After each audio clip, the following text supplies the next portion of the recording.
Welcome back and welcome to Postmatch. We recorded this already, and then the files corrupted, so I had to call in Tyler real quick. If it looks like we're reading off of the phone, we already have the numbers. We're just going to re-explain it to you guys. Thank you again for coming back. We'll start with the first category, as we always do, box fit. This is one of the three boxes we use, but this is the main box. Yeah, no, I did give this a 9, and I still agree with that number. It's small enough you can throw it in a bag, in a back pocket. It's not really going to get in the way of anything. I just don't see a negative aspect to the size of the box. I gave it an 8 because I did find a negative aspect to the box, which is that the box lid is very loose. There's nothing that kind of keeps it airtight. I kind of just threw it on the table when we were getting ready for today, and it immediately opened and a bunch of cards flew out. Okay. It is portable. It is easy. It's just like I don't have those rubber bands or those specialty box closing contraptions, so it's an 8. There is room for improvement. Okay. Next category was the rules. For reference, this is the rule book, and this back page is for an expansion. So the main rules of the game are just this front page. I gave it an 8.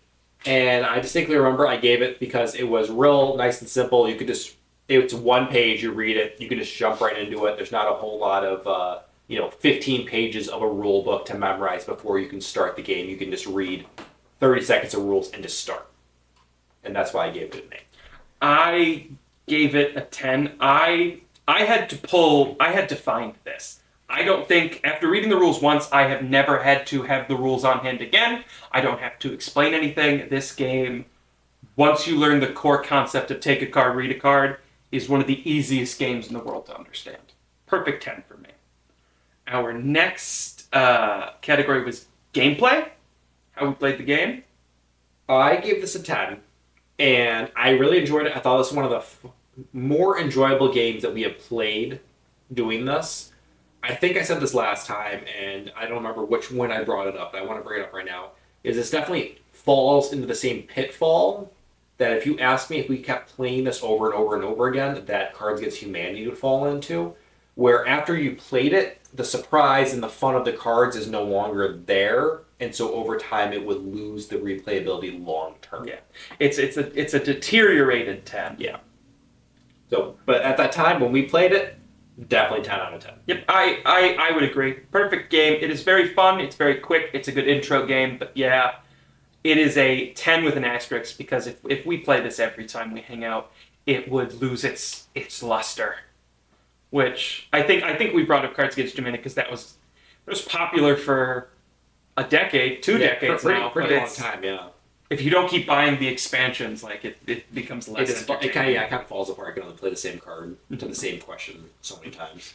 Our next category out of 5 was short-term replayability. We finished a game out of 5. How likely we'd be like, that's one more round. Yeah, no, I gave this a 4 because I at the time, definitely, as soon as we finished it, if you asked me if I wanted to play at least another couple games, I probably would have definitely said yes. 100%. Mm-hmm. Short-term, yeah, 100%. Yeah, this very easy, quick game. You can play as many rounds as you want.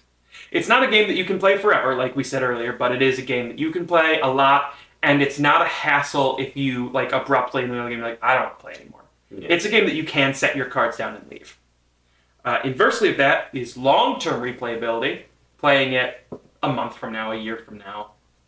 So, I give this a 3 out of the 5, and at the time, if you would ask me in 3 months, do I want to play this game, I would have definitely said yes. And I still want to bring up, though, as you play this more and more and more, that 3 would get lower if you asked me if we played like once a month for a year, it would just keep dropping. A month. It has been about a month since we played. It is still a 3 for me as well. I feel like if we played it tonight as well, we're in the crux of filming for next month, by the way. I think if we played this once a month, I would get burnt out of it real quickly. Yeah. This is a very even 3. And then our final thing is our overall opinion. How did we like it out of 10?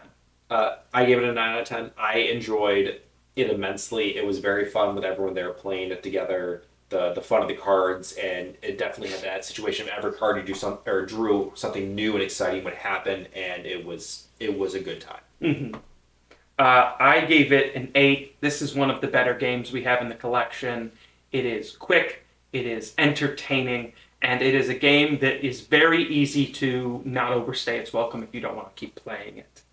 The final scores come out to Tyler and I tying at giving this game a 43 out of 50. Fairly solid game, a B+. This has been Postmatch. Sorry if this feels a little rushed. It's been a very heavy filming day for us. We're trying to get a lot of stuff done. Just the corruption of the file for the last one was the last thing we needed, so this was very quick. But thank you guys so much. We look forward to seeing you next time. Later.